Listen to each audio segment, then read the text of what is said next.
قرآن وہ کتاب ہے جس کے ذریعے سے حضور نے انقلاب برپا کیا۔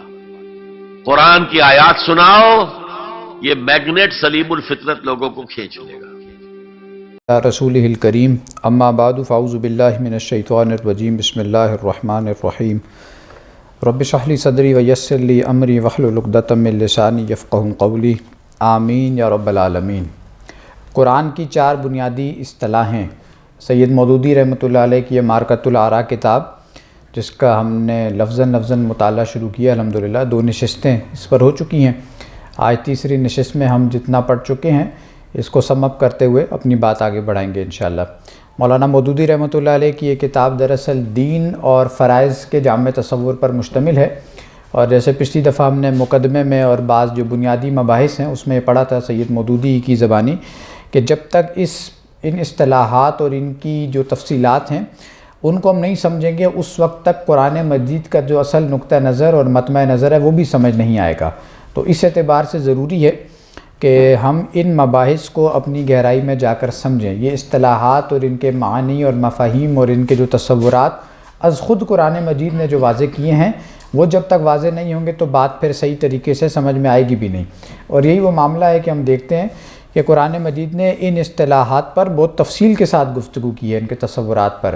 جبھی یہ وہ تھاٹ بلڈنگ کا ایک پروسیس ہے کہ جو مکے کے اندر نبی اکرم صلی اللہ علیہ وسلم نے چلایا، یہ پورا پروسیس چلا، اور اسی کے نتیجے میں پھر وہ میدان کار فراہم ہوئے کہ جنہوں نے پھر بدر میں جا کر جانوں کے نذرانے بھی پیش کیے، یا یوں سمجھیے کہ وہ جو ٹیم ہے وہ ٹیم انہی فوٹنگز پر نبی اکرم صلی اللہ علیہ وسلم نے تیار فرمائی کہ ان لوگوں کی عقائد کی تطہیر، تصورات کی اصلاح اور نظریات کی جو بھی اصلاح درکار ہوتی ہے، وہ ساری کی ساری ان اصطلاحات اور اس کے ذیلی مضامین کے ساتھ ہی ممکن ہو پائی ہے۔ دوسری بات یہ ہے کہ ہم اپنی فکر کے حوالے سے یہ کہتے ہیں کہ یہ قرآنی فکر ہے، تو قرآنی فکر کا مطلب پھر یہ ہوتا ہے کہ آپ نے اپنے سارے مباحث کو قرآن مجید کے ساتھ ریلیٹ بھی کرنا ہے، ریلیونٹ بنا کر پیش کرنا ہے۔ تو اس اعتبار سے بھی یہ چونکہ حوالہ ہی سارا قرآن مجید کا ہی آ رہا ہے، تو اس اعتبار سے بھی ان مضامین کو گہرائی میں جا کر سمجھنا یہ بہت ضروری ہے۔ جب تک یہ نہیں سمجھیں گے تو پھر اس سے آگے بات جو چلتی ہے وہ پھر اتنی واضح بھی نہیں ہو پاتی۔ پچھلی جو ہماری 2 نشستیں ہوئیں ان میں ہم نے جو لفظ الہ ہے اس بحث کو تفصیل کے ساتھ سمجھا تھا، لغت کے اعتبار سے بھی، پھر قرآن مجید نے جن معانی اور مفاہیم میں استعمال کیا ہے اس کے وسیع معانی میں سے صرف ایک معنی ہے۔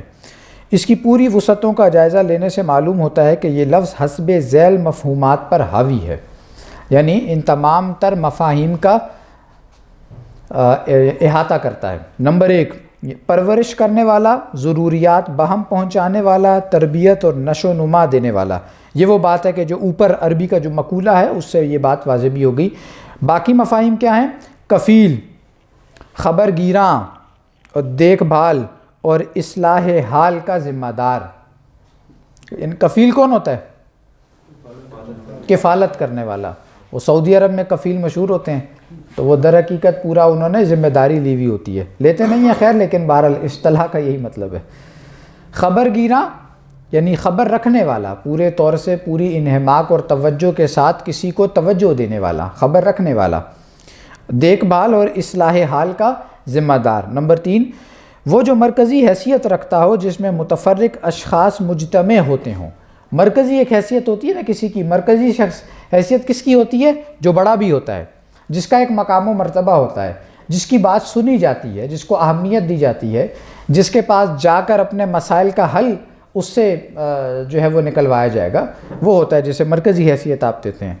نمبر 4، سید مطاع، مطاع جس کی اطاعت کی جاتی ہو، جو اطاعت کروانے کا مستحق ہو، جس کی اطاعت پورے ہمتن ہمہ وجوہ یعنی اور ہر آن، ہر لحظہ، ہر وقت جو ہے وہ کرتے رہنی چاہیے۔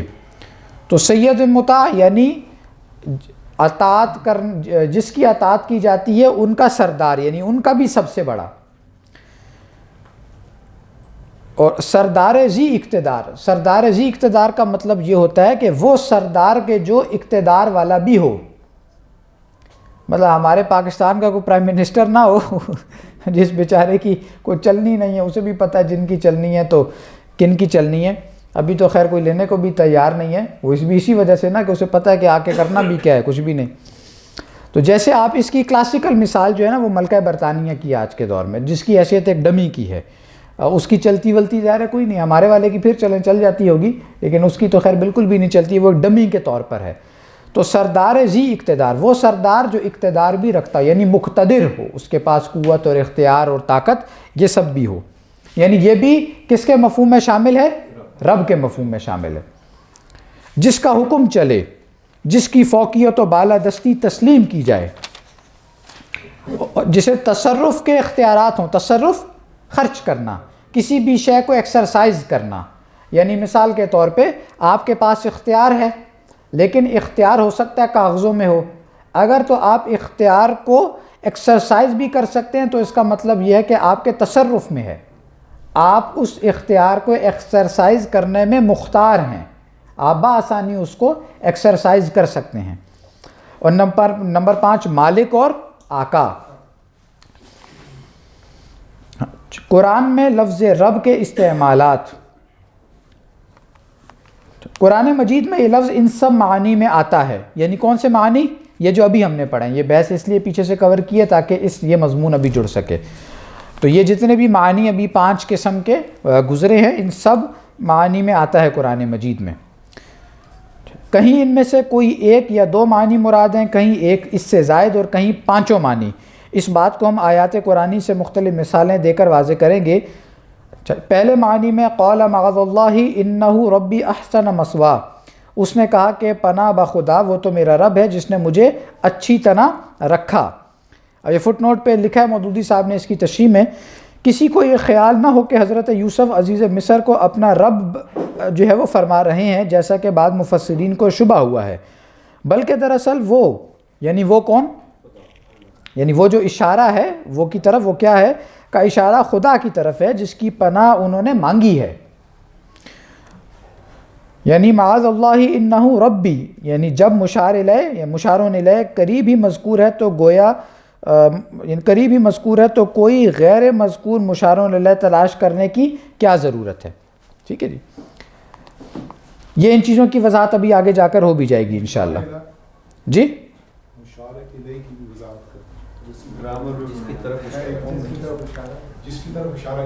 جی مشارون الیہ جس کی طرف اشارہ کیا جا رہا ہے، وہ یہی بتا رہے ہیں نا، وہ سے کیا مراد ہے؟ وہ ظاہر بات ہے قریب کی کوئی شے ہے نا۔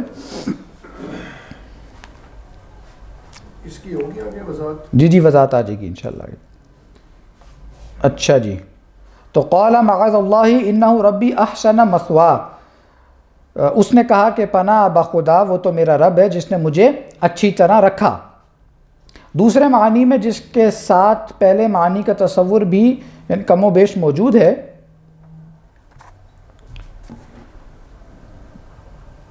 پہلے معنی کا تصور بھی کم و بیش شامل ہے۔ فَإِنَّهُمْ عَدُوٌّ لِّي إِلَّا رَبَّ الْعَالَمِينَ الَّذِي خَلَقَنِي فَهُوَ يَهْدِينِ وَالَّذِي هُوَ يُطْعِمُنِي وَيَسْقِينِ وَإِذَا مَرِضْتُ فَهُوَ يَشْفِينِ، کہ تمہارے یہ معبود، یہ جو سورہ شعراء ہے، کہ تمہارے یہ معبود تو میرے دشمن ہیں بجز رب کائنات کے جس نے مجھے پیدا کیا ہے، جو میری رہنمائی کرتا ہے، جو مجھے کھلاتا ہے اور پلاتا ہے، اور جب میں بیمار ہوتا ہوں تو مجھے شفا دیتا ہے۔ وَمَا بِكُم مِّن نِعْمَةٍ فَمِنَ اللَّهِ ثُمَّ إِذَا مَسَّكُمُ الضُّرُّ فَإِلَيْهِ تَجْأَرُونَ ثُمَّ إِذَا كَشَفَ الضُّرُّ عَنكُمْ إِذَا فَرِيقٌ مِّنكُمْ بِرَبِّهِمْ يُشْرِكُونَ، تمہیں جو نعمت بھی حاصل ہے اللہ تعالیٰ ہی سے حاصل ہوئی ہے، پھر جب تم پر کوئی مصیبت آتی ہے تو اسی کی طرف تم گھبرا کر رجوع کرتے ہو، مگر جب وہ تم پر سے مصیبت ٹال دیتا ہے تو کچھ لوگ تم میں ایسے ہیں جو اپنے رب کے ساتھ اس نعمت کی بخشش اور اس مشکل کشائی میں دوسروں کو شریک ٹھہرانے لگتے ہیں۔ یعنی یہ سارا کام کون کر رہا ہے؟ در حقیقت اللہ تعالیٰ کی ذات اقدس ہے کہ جو کر رہی ہے، لیکن تمہارا مسئلہ یہ ہے کہ جب جیسی تمہیں پھر کوئی آسانی پہنچنا شروع ہو جاتی ہے تو اس کے ساتھ تصور کیا بن جاتا ہے کہ یہ تو فلاں نے کیا تھا۔ اللہ تعالیٰ کی ذات میں پھر اور کسی کو شریک ٹھہرانا۔ قُلْ أَغَيْرَ اللَّهِ أَبْغِي رَبًّا وَهُوَ رَبُّ كُلِّ شَيْءٍ، تو کہیے کہ کیا میں اللہ کے سوا کوئی اور رب تلاش کروں حالانکہ وہ ہر چیز کا رب ہے، یعنی وہی ہر چیز کا رب ہے، اس کے علاوہ کیسے کسی اور کو رب کے مقام پر فائز کیا جا سکتا ہے؟ ہر شے کا رب وہی ہے، اللہ ہے۔ رب المشرق والمغرب لا الہ الا هو فاتخذہ وکیلا، وہ مغرب اور مشرق کا رب ہے جس کے سوا کوئی الہ نہیں ہے، لہٰذا اسی کو اپنا وکیل یعنی اپنے سارے معاملات کا کفیل و ذمہ دار بنا لے، یعنی بنانا چاہیے۔ تو اللہ تعالیٰ کون ہے جی؟ تمام مشرقوں اور تمام مغربوں کا رب ہے۔ رب المشارق والمغارب بھی تو آیا نا قرآن مجید میں۔ هو ربکم وإلیہ ترجعون، اب یہ تیسرے معنی میں آ رہا ہے کہ وہ تمہارا رب ہے اور اسی کی طرف تم پلٹا کر لے جائے جاؤ گے۔ ثم الی ربکم مرجعکم، اور پھر تمہارے رب کی طرف تمہاری واپسی ہے۔ قل یجمع بیننا ربنا، آپ کہیے کہ ہم دونوں فریقوں کو ہمارا رب جمع کرے گا۔ وما من دابۃ فی الارض ولا طائر یطیر بجناحیہ الا امم امثالکم وما فرطنا فی الکتاب من شیء ثم الی ربہم یحشرون، کہ زمین میں چلنے والا کوئی جاندار اور ہوا میں اڑنے والا کوئی پرندہ ایسا نہیں ہے جو تمہاری ہی طرح ایک امت نہ ہو، اور ہم نے اپنے دفتر میں یعنی جو بھی اندراج جہاں پر کیا جاتا ہے چیزوں کا اعمال کا، وہ جو دفتر ہے اس میں کسی کے اندراج سے کوتاہی نہیں کی، پھر وہ سب اپنے رب کی طرف سمیٹے جائیں گے۔ وَنُفِخَ فِي الصُّورِ فَإِذَا هُم مِّنَ الْأَجْدَاثِ إِلَىٰ رَبِّهِمْ يَنْسِلُونَ، اور جوں ہی کہ سور پھونکا جائے گا اور سب اپنے ٹھکانوں سے اپنے رب کی طرف نکل پڑیں گے۔ چوتھے معنی میں جس کے ساتھ کم و بیش تیسرے معنی کا تصور بھی موجود ہے،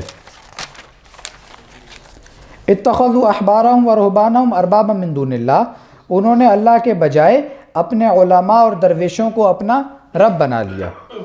اب اس کے ساتھ وہ مشہور روایت ہے نا جو سنی بھی ہے کہ نبی اکرم صلی اللہ علیہ وسلم عبداللہ بن سلام رضی اللہ تعالیٰ جو کہ یہودی عالم تھے، پہلے پھر اسلام لے آئے، حضور نے ان سے پوچھا، انہوں نے حضور سے پوچھا بلکہ کہ حضور یہ جو قرآن مجید کہتا ہے کہ ہم نے اپنے احبار اور رہبان کو اپنا رب بنا لیا، تو ہم نے تو ایسا نہیں کیا۔ تو حضور نے فرمایا کہ کیا ایسا نہیں ہوتا تھا کہ وہ جس شے کو حلال کر دیں آپ حلال کر لیتے تھے، جس شے کو انہوں نے حرام کیا تھا آپ نے بھی حرام سمجھ لیا؟ تو انہوں نے کہا حضور ایسا تو ہوتا تھا۔ تو حضور نے فرمایا کہ یہی ان کو رب بنانا ہے۔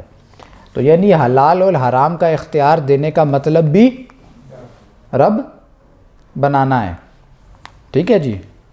تو فقہ جو ہے نا وہ بنیادی طور پہ آپ کو بعض اوقات یعنی جسے کہتے ہیں نا گریس مارجن جو ہوتا ہے وہ دے رہی ہوتی ہے۔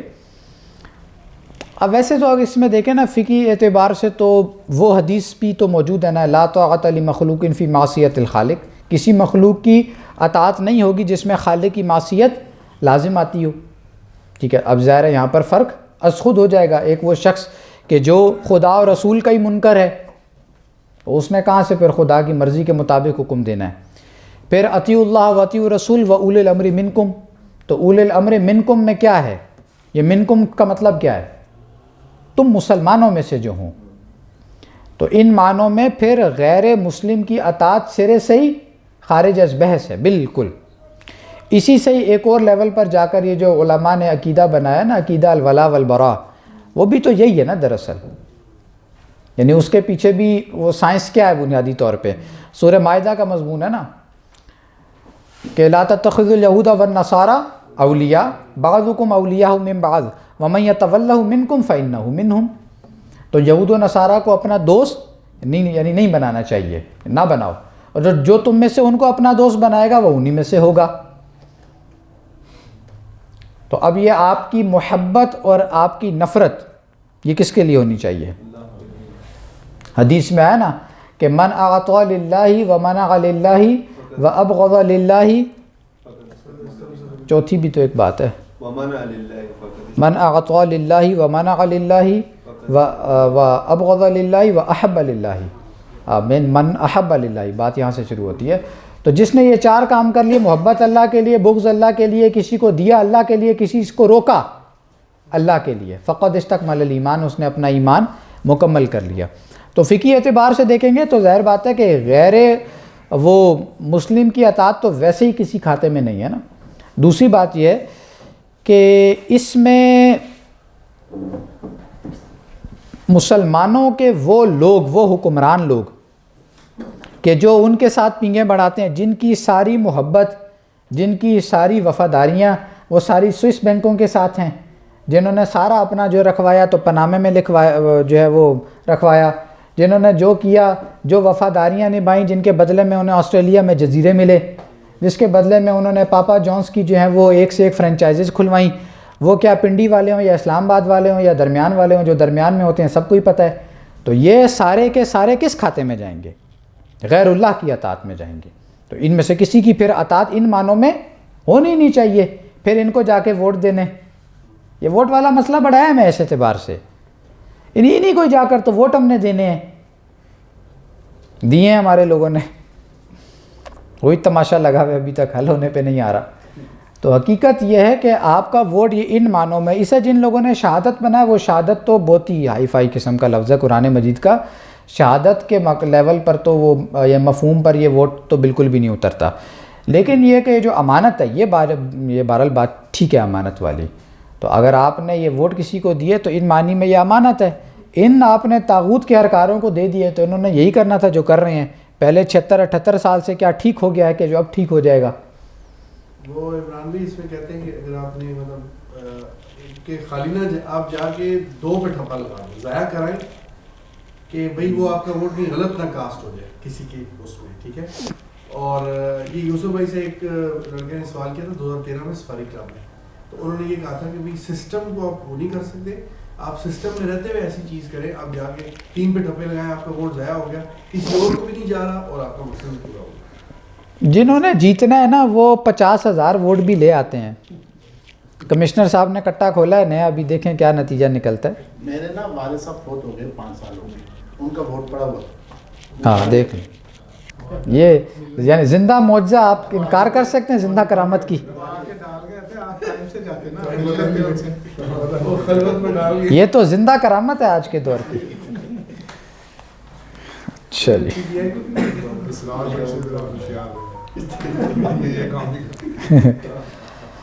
وَلَا يَتَّخِذَ بَعْضُنَا بَعْضًا أَرْبَابًا مِّن دُونِ اللَّهِ، اور ہم میں سے کوئی اللہ کے سوا کسی کو اپنا رب نہ بنائے. اب یہ وہی اربابا من دون اللہ والی بات ذہن میں رکھیں، جس کو آپ نے قانون سازی کا بھی اختیار دے دیا. حلال و حرام کا مطلب کیا ہے؟ قانون سازی کا اختیار. دونوں آیتوں میں ارباب سے مراد وہ لوگ ہیں جنہیں قوموں اور گروہوں نے مطلقاً اپنا رہنما و پیشوا مان لیا ہے. جو صاحب کی زبان سے نکلے وہی بس قانون ہے. بادشاہ کی زبان سے پہلے جو نکلتا تھا وہ قانون ہی ہوا کرتا تھا. ڈکٹیٹر بھی کم و بیش یہی ہوتے ہیں. تو اگر ہم بھی اپنے جو بھی مذہبی پیشوا یا اس سے آگے بڑھ کر یہ جو سیاسی رہنما ہوتے ہیں ان کو بھی اگر یہی اختیار وہ دے دیں تو اس کا یہی مطلب ہے. جی باس از آلویز رائٹ. جن کے امر و نہی، ضابطہ و قانون اور تحلیل و تحریم کو بلا کسی سند کے تسلیم کیا جاتا ہو. اب یہ ذہن میں رکھیں، بڑے اہم الفاظ ہیں. امر و نہی، امر و نہی کا مطلب حکم دینا کسی شے کا اور کسی شے سے روکنا. ضابطہ و قانون، ضابطہ ہو، ضابطہ کسے کہتے ہیں؟ کوڈ کو. اور قانون وہ لا کو کہتے ہیں. تحلیل و تحریم کی حلت اور حرمت کو بلا کسی سند کے تسلیم کیا جاتا ہو، جنہیں بجائے خود حکم دینے اور منع کرنے کا حقدار سمجھا جاتا ہو. تو جس کو آپ نے یہ مقام و مرتبہ دے دیا اس کو در حقیقت آپ نے کیا نام دیا؟ یہ کون ہے؟ ہمارا رب ہے. اونچی آواز میں بولا کریں نا.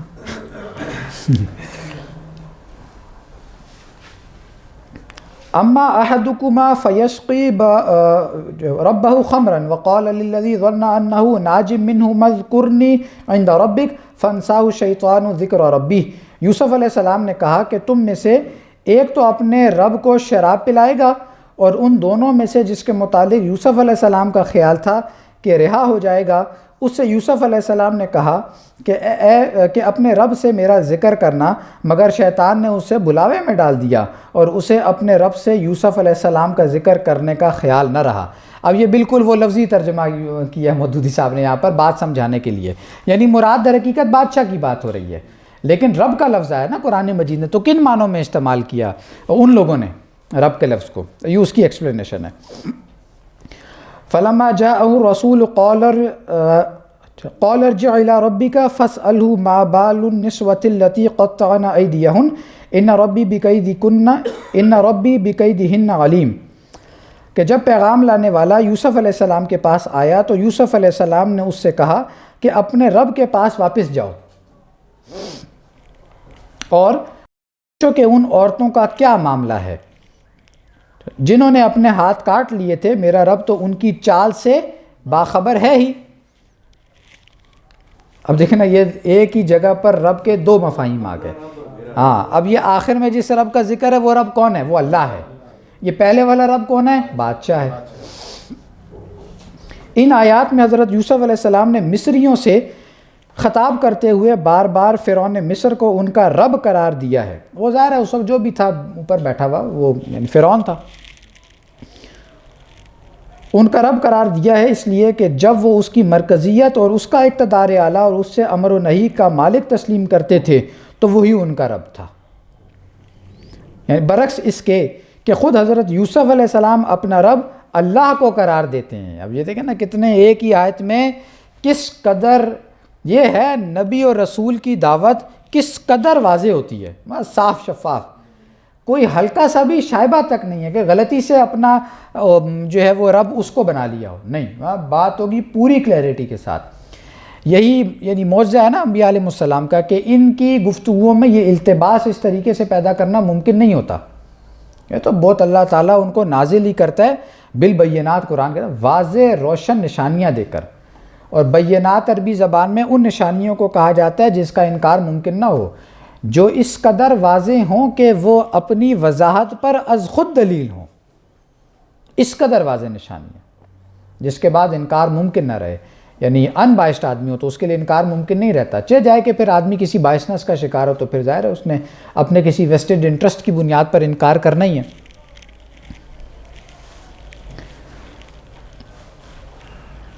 تو وہی ان کا رب تھا، برعکس اس کے کہ حضرت یوسف علیہ السلام اپنا رب اللہ کو قرار دیتے ہیں، کیونکہ وہ فرعون کو نہیں صرف اللہ کو مقتدر اعلیٰ اور صاحب امر و نہیں مانتے تھے۔ پانچویں معنی میں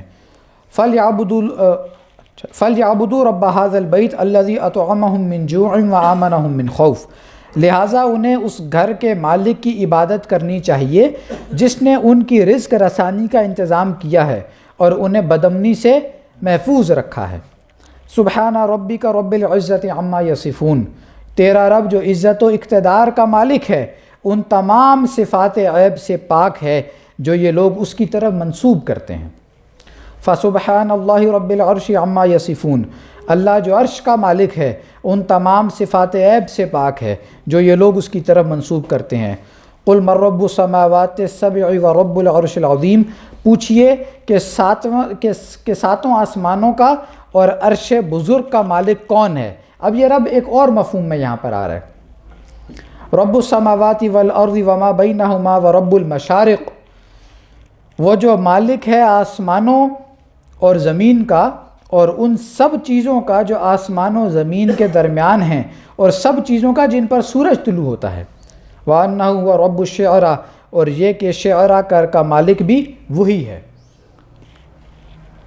ربوبیت کے باب میں گمراہ قوموں کے تخیلات، اب یہ ایک نئی بحث یہاں پر آ رہی ہے ربوبیت کے باب میں، یعنی کہ رب ہونے کا جو مقام و مرتبہ ہے جس کو دینا ہے، اس میں گمراہ قوموں کے جو تخیلات ہیں، تخیلات یعنی جو ان کے نظریات، عقائد، اعتقادات، نظریات، خیالات ہیں وہ کیا ہیں۔ ان شواہد سے، یہ شواہد کون سے؟ یہ جو ابھی آئے ہیں سامنے، ان شواہد سے لفظ رب کے معنی بالکل غیر مشتبہ طور پر معین ہو جاتے ہیں۔ اب ہمیں دیکھنا چاہیے کہ ربوبیت کے متعلق گمراہ قوموں کے وہ کیا تخیلات تھے جن کی تردید کرنے کے لیے قرآن آیا، اور کیا چیز ہے جس کی طرف قرآن بلاتا ہے۔ اس سلسلے میں زیادہ مناسب یہ معلوم ہوتا ہے کہ جن گمراہ قوموں کا ذکر قرآن نے کیا ہے انہیں الگ الگ لے کر ان کے خیالات سے بحث کی جائے تاکہ بات بالکل منقع ہو جائے۔ منقع بالکل واضح، اسی سے لفظ تنقیح ہے، یعنی کسی بھی شے کو تمام پرتوں کے ساتھ کھول دینا، بالکل مبرہن کر دینا، واضح کر دینا۔ قوم نوح، سب سے پہلے قوم جس کا ذکر قرآن کرتا ہے حضرت نوح علیہ السلام کی قوم ہے۔ قرآن کے بیان سے صاف معلوم ہوتا ہے کہ یہ لوگ اللہ کی ہستی کے منکر نہ تھے۔ حضرت نوح علیہ السلام کی دعوت کے جواب میں ان کا یہ قول خود قرآن نے نقل کیا ہے، ما ھذا الا بشر مثلکم یرید ان یتفضل علیکم ولو شاء اللہ لانزل ملائکہ، یہ شخص کچھ نہیں ہے مگر تم جیسا ایک انسان، یہ دراصل تم پر اپنی فضیلت جمانا چاہتا ہے، اپنا ایک روب اور دبدبہ اور چودراہٹ قائم کرنا چاہتا ہے، ورنہ اگر اللہ کوئی رسول بھیجنا چاہتا تو فرشتوں کو بھیجتا۔ اس سے کا مطلب کیا ہوا کہ رب کے وجود کے وہ انکاری نہیں تھے، کہ اللہ نے اگر بھیجنا ہی تھا کسی رسول کو تو وہ فرشتوں کو بھیجتا۔ انہیں اللہ کے خالق ہونے اور پہلے دوسرے معنی میں اس کے رب ہونے سے بھی انکار نہ تھا، چنانچہ حضرت نوح علیہ السلام جب ان سے کہتے ہیں کہ ہوا ربکم و الیہ ترجعون استغفروا ربکم انہ کان غفارا الم تروا کیف خلق اللہ سبع سماوات طباقا وجعل القمر فیہن نورا وجعل الشمس سراجا واللہ انبتکم من الارض نباتا۔ تو ان میں سے کوئی یہ نہیں کہتا کہ اللہ ہمارا رب نہیں ہے، یا زمین و آسمان کو اور ہمیں اس نے پیدا نہیں کیا ہے، یا زمین و آسمان کا یہ سارا انتظام وہ نہیں کر رہا ہے۔ پھر انہیں اب اس بات سے بھی انکار نہ تھا کہ اللہ ان کا الہ ہے، اسی لیے تو حضرت نوح علیہ السلام نے اپنی دعوت ان کے سامنے ان الفاظ میں پیش کی کہ ما لکم من الہ غیرہ، اس کے سوا تمہارے لیے کوئی دوسرا الہ نہیں ہے، ورنہ وہ اگر اللہ کے الہ ہونے سے منکر ہوتے تو دعوت کے الفاظ یہ ہوتے اتخذوا اللہ الہا، اللہ کو اپنا الہ بنا لو۔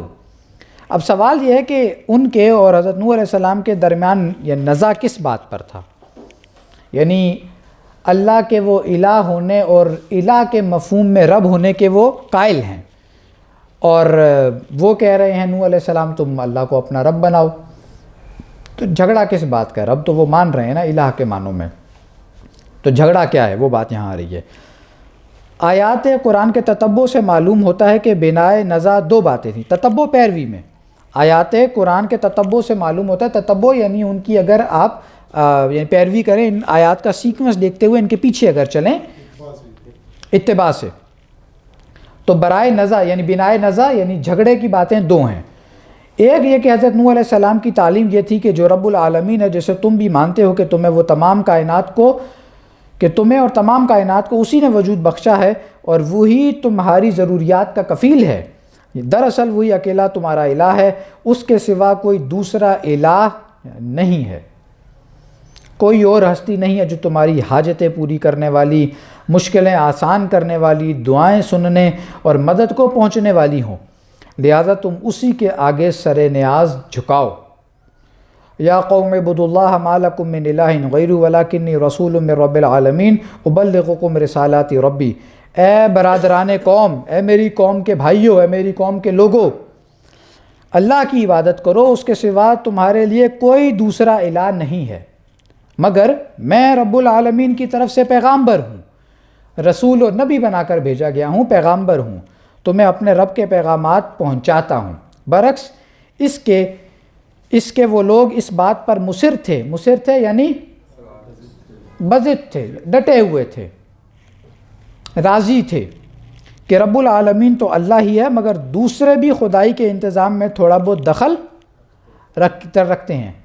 یہ انہی کے حوالے سے وہ ہے نا ود، سوا، یعود، یعوق اور نصر، 5 نام لیے نا قرآن مجید نے، کہ یہ سب جو ہیں وہ ان کو معبودوں کے مقام پر انہوں نے بٹھایا ہوا تھا۔ تو یہ مگر دوسرے بھی جو ہیں وہ خدائی کے انتظام میں تھوڑا بہت دخل رکھتے ہیں، اور ان سے بھی ہماری حاجتیں وابستہ ہیں، لہٰذا اللہ کے ساتھ ہم دوسروں کو الہ مانیں گے۔ جب یہ کام کرنا شروع کر دیا تو اس کو ہم کیا کہتے ہیں؟ شرک۔ شرک کی ڈیفینیشن کیا ہے؟ یعنی شرک کو ہمارے دین نے بتایا کہ ان الشرک لظلم عظیم، شرک سب سے بڑا ظلم ہے۔ ظلم کی کیا ڈیفینیشن کی گئی ہے؟ وضع الشیء فی غیر محلہ، کسی بھی شے کو اس کے اصل محل و مقام سے ہٹا دینا۔ تو اللہ تعالیٰ کو اس کے مقام رفیع سے گرا کر نیچے لے آنا معاذ اللہ، یا کسی انسان کو اٹھا کر اللہ تعالیٰ کے مقام رفیع و بلند تک پہنچا دینا، تو جس بھی اعتبار سے آئیں گے کان یہاں سے پکڑیں کہ ادھر سے ہے شرک. وَقَالُوا لَا تَذَرُنَّ آلِهَتَكُمْ وَلَا تَذَرُنَّ وَدًّا وَلَا سُوَاعًا وَلَا يَغُوثَ وَيَعُوقَ وَنَسْرًا. یہ وہی 5 نام آ گئے یہاں پر سورہ نوح والے کہ ان کے سرداروں اور پیشواؤں نے کہا کہ لوگو اپنے الہوں کو نہ چھوڑو. یہ جو ہیں یہ سردار ہر جگہ پہ یہ والا رولا جو ہے نا ڈال کے رکھتے ہیں. کیوں؟ ان کے ماننے سے جب وہ ان بڑوں کو مانیں گے تو ادھر سے تو سارا دال روٹی اور پیٹ پوجا کا نظام چل رہا ہے. وہ معبودان جو ہیں ان کو اگر پوجا نہیں گیا تو پھر یہ جو مسئلہ ہے، یہ جو پورا ہم نے جو پورا نظام باطل جو ہے وہ بنایا ہوا ہے، یہ سارا ہلنا شروع ہو جائے گا. تو اس اعتبار سے وہ سومناتھ کے مندر جہاں رکھے ہوئے ہیں ان کو وہیں پر رکھیں گے تو یہ نظام باطل کا سارا نظام چلے گا. ہاں، نام بھی نہ لیں. تو ان کے سرداروں اور پیشواؤں نے کہا کہ لوگوں اپنے الہوں کو نہ چھوڑو، الہوں کو مت چھوڑنا. کون سے الہ؟ ود اور سواع اور یغوث اور یعوق اور نصر کو نہ چھوڑو. یہ 5 نام وہ ہیں جو ان کے ہاں جن کی بندگی یا پرستش یا پوجا پاٹ جو ہے وہ کی جاتی تھی. دوسرا یہ کہ وہ لوگ صرف اس معنی میں اللہ کو رب مانتے تھے کہ وہ ان کا خالق، زمین و آسمان کا مالک اور کائنات کا مدبر اعلیٰ ہے، لیکن اس بات کے قائل نہ تھے کہ اخلاق، معاشرت، تمدن، سیاست اور تمام معاملات زندگی میں بھی حاکمیت و اقتدار اعلیٰ اسی کا حق ہے. اب یہ دیکھیں یہ والا انکار جو ہے نا، اب یہ قرآن نازل ہو رہا ہے نا، تو قرآن مجید کی ان آیات کی امیجیٹ آڈینس کون ہے؟ مشرکین مکہ. مشرکین مکہ کون ہے؟ یہ بت پرست لوگ ہیں، بتوں کی پوجا کرنے والے لوگ ہیں. بیت اللہ میں 360 انہوں نے بت رکھے ہوئے ہیں، جن میں سب سے بڑا بت کس کا ہے؟ حبل نام ہے اس کا. اور وہ بت ہے کس کا در حقیقت؟ ابراہیم علیہ السلام کا. حبل جو ہے وہ ابراہیم علیہ السلام کی نسبت سے انہوں نے رکھا ہوا تھا وہاں پر. اس کے علاوہ باقی یہ چھوٹے موٹے اور بھی تھے، یہ جو آیا نا قرآن مجید میں لات، عزا، منات وغیرہ وغیرہ، تو یہ سارے اس کے ذیل میں آتے تھے. سب سے بڑا بت جو تھا وہ حبل تھا، اور اس کو بھی یعنی آپ اندازہ لگائیں نا وہ بھی وقت کے جلیل القدر جو رسول تھے ان کی نسبت سے رکھا ہوا ہے،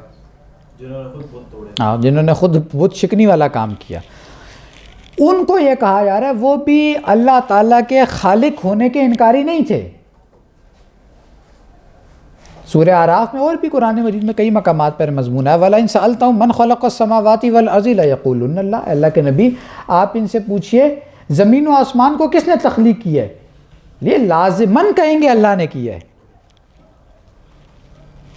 تو اللہ کے وجود کے بھی انکاری نہیں تھے، نہ ہی ان کا یہ دعویٰ تھا کہ یہ زمین و آسمان جو ہے وہ ہم نے بنائے ہیں. یعنی آپ فرعون کو ہی دیکھ لیں، فرعون اتنا پاگل نہیں تھا کہ اس کا یہ کہنا ہو کہ تمہیں میں نے بنایا ہے، یا یہ کہ یہ زمین و آسمان میں نے بنایا ہے. نہیں، یہ نہیں. تو وہاں پر ایسے بزرگ بھی تھے جن کے سامنے فرعون خود پیدا ہوا تھا. تو یہ والا دعویٰ نہیں تھا فرعون کا بالکل بھی. اور یہی جو دعویٰ ان کا ہے یعنی قوم نوح کے ماننے والوں کا، وہ بھی در حقیقت اللہ تعالیٰ کے خالق ہونے کے وہ انکاری نہیں تھے. وہ مانتے ہیں کہ یہ زمین و آسمان کا جو کچھ بھی ہے وہ اللہ نے بنایا ہے. اتنی عقل ان میں تھی. یہ عقل جو ہے نا آج جا کر خاصی کم ہو گئی ہے، لیکن اس وقت جو ہے آج انسان بالکل بے ڈھنگے قسم کے دعوے بھی کر لیتا ہے، جیسے کہ تماشے لگے ہوئے ہم بھی دیکھ رہے ہیں دعووں کے. لیکن اس وقت وہ لوگ اتنے سیانے تھے، انہیں پتہ تھا کہ کائنات کی تخلیق کا دعویٰ کوئی نہیں کرنا، کیونکہ وہ ایسے لوگ وہاں موجود تھے جن کے سامنے وہ صاحب خود جو رب ہونے کے دعوے دار تھے وہ پیدا ہوئے تھے. انکار کس چیز کا ہے؟ یہ دوسری لائن سے اس پیراگراف کی دوبارہ پڑھیں. لیکن اس بات کے قائل نہ تھے کہ اخلاق، معاشرت کس سے کہتے ہیں؟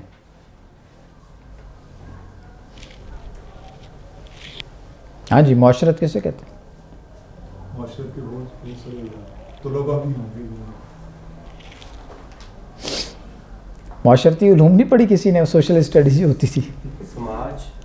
سماج کو کہتے ہیں. صحیح بھائی، یعنی انسان کی طرز زندگی کے طور طریقوں کے مجموعے کا نام معاشرت ہے، یوں سمجھ لیں. چلیں، اخلاق کسے کہتے ہیں؟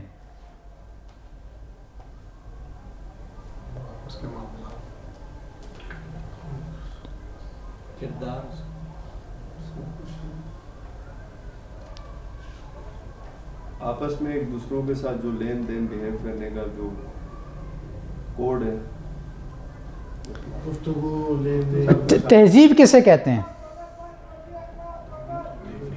مہذب اخلاق. تہذیب کہتے ہیں کسی بھی جگہ پر رہنے سہنے کے جو طور طریقے ہوتے ہیں انہیں اسے تہذیب کہا جاتا ہے. ہمارے ہاں لوگ تہذیب کو اخلاق کے ساتھ کرتے ہیں گڈمڈ. اخلاق کیا ہے؟ حق بات کو حق کہنا، صحیح کو صحیح کہنا، غلط کو غلط کہنا، جھوٹ کو جھوٹ کہنا، باطل کو باطل کہنا، یہ اخلاق ہے.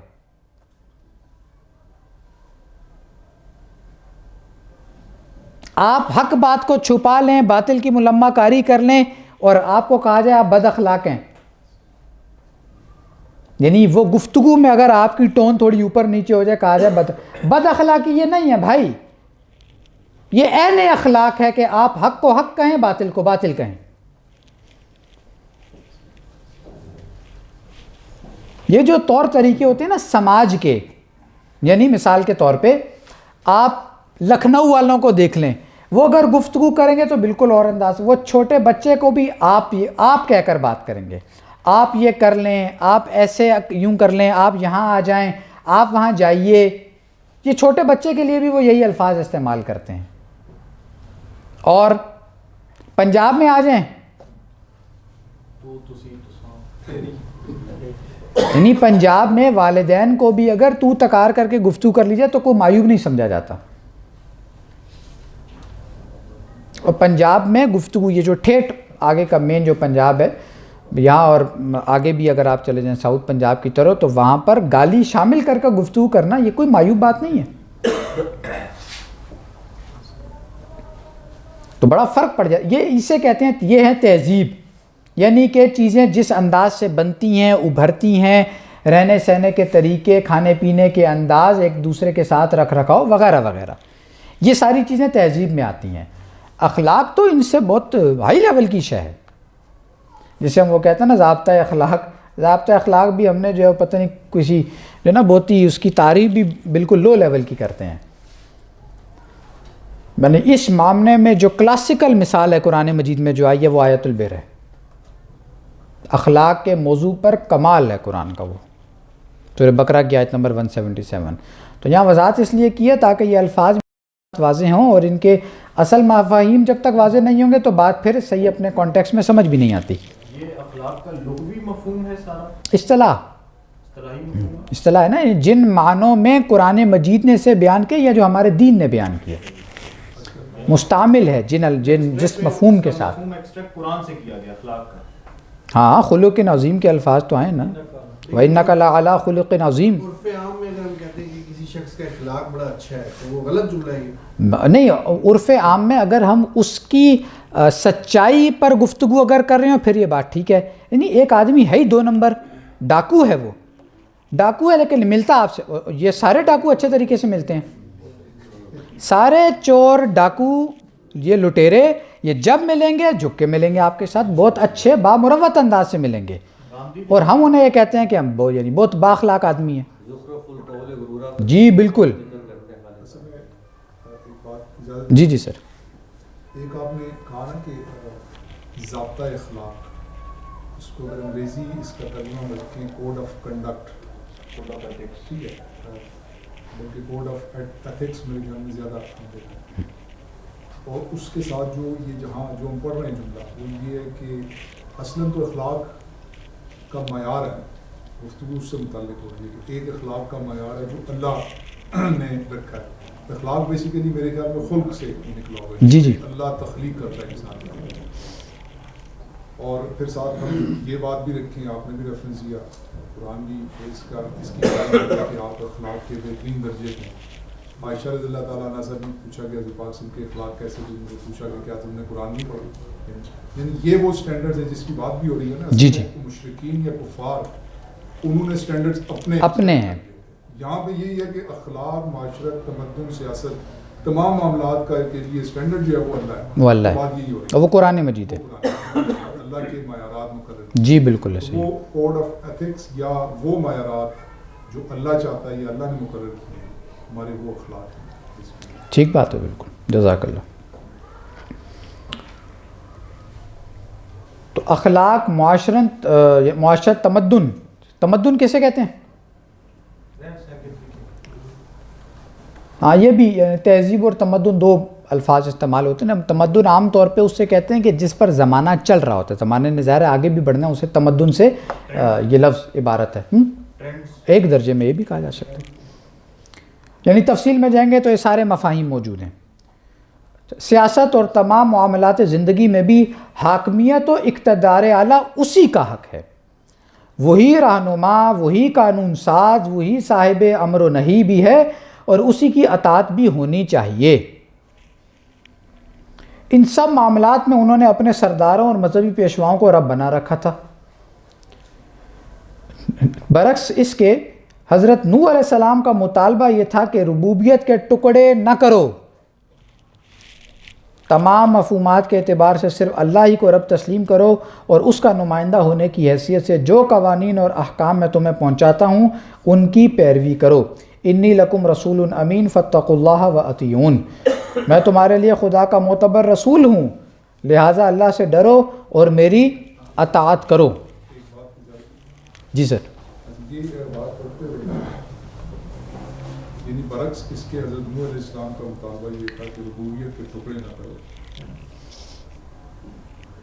بلکہ اس سے پہلے کہ وہی رہنما, وہی قانون ساز, وہی صاحب امر و نہی بھی اور اسی کی اطاعت بھی ہونی چاہیے. یہ پڑھتے ہوئے مجھے یاد آ رہا ہے کہ نوح علیہ السلام کی قوم تو چلے نافرمان تھی, آج بھی بہن ہماری یہی صورت ہے 100%.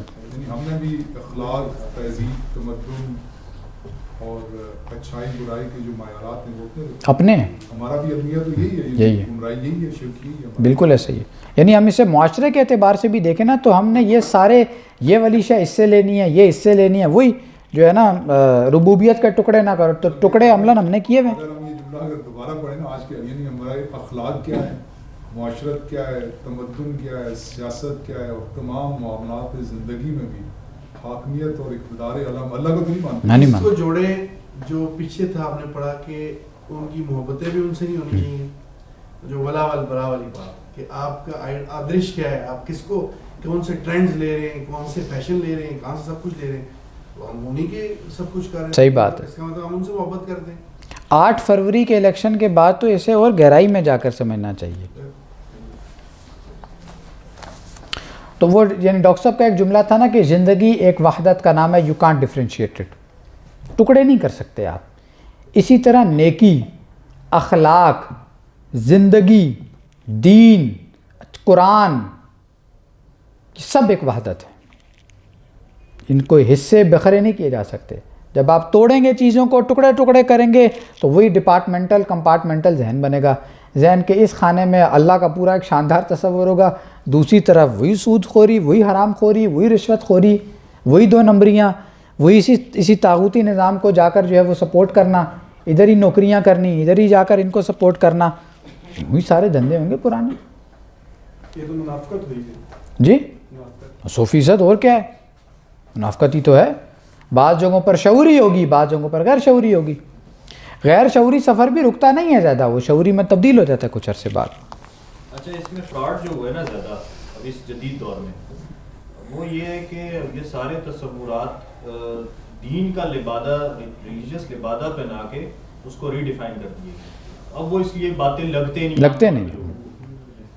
جب آپ نے تصوری اوپر پیغام پاکستان کی صورت میں یہ بنا لیا کہ یہ اسلامی ریاست ہے تو چھٹی. شاہی کو پہنایا جمہوری لباس ہوتا ہے, تو جمہوری لباس پہنایا تھا, دینی مذہبی لباس پہنا کے چورن بیچتے ہیں اندر سے. وہ پھر لوگوں کو یہ بہت بڑی ڈسیپشن ہے, یہی دجل ہے. لوگوں کو نہیں نظر آتا کہ یہ حق ہے یا کیا ہے.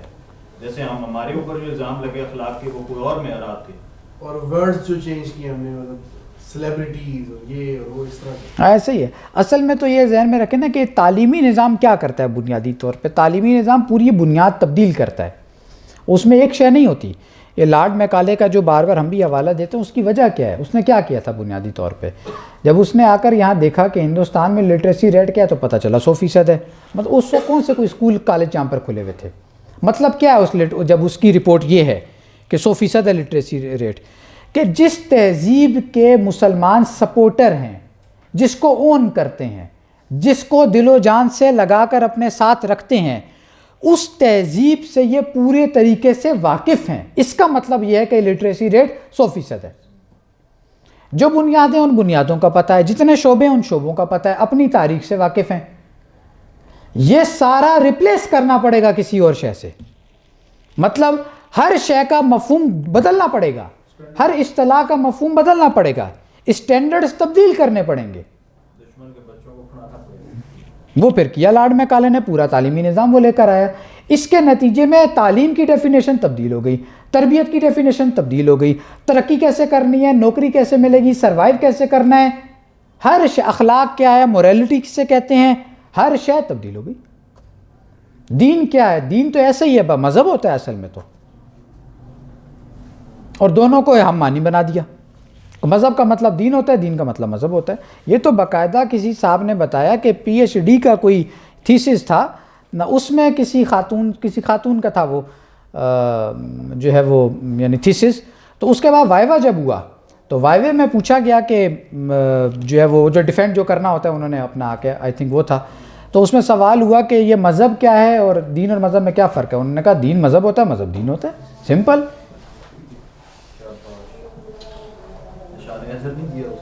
تو یہ تو حالات ہیں ہمارے یہاں۔ میرا خیال ہے یہی روکتے ہیں اسے، نماز کا وقفہ ہو گیا اور 7:45 بجے نماز ہے، اس کے بعد آ کے پھر یہیں سے کنٹینیو کریں گے انشاءاللہ۔ سبحانک اللہم و بحمدک، اشہد ان لا الہ الا انت، نستغفرک و نتوب الیک۔